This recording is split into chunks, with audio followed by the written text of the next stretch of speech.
మీకు తెలుసా, దుర్యోధనుడు నారదుడి మాట విని ఉంటే తన వంశాన్ని కాపాడుకునేవాడని.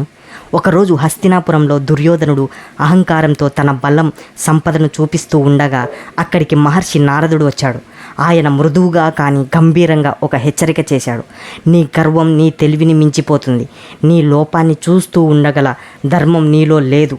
నాశనం బయట నుంచి కాదు, నీవే నీ నాశనానికి కారణం అవుతావు.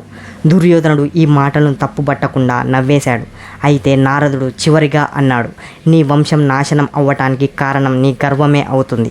ఆ మాటలు ఎవ్వరూ పట్టించుకోలేదు, కానీ కాలానుసారంగా అవి నిజమయ్యాయి.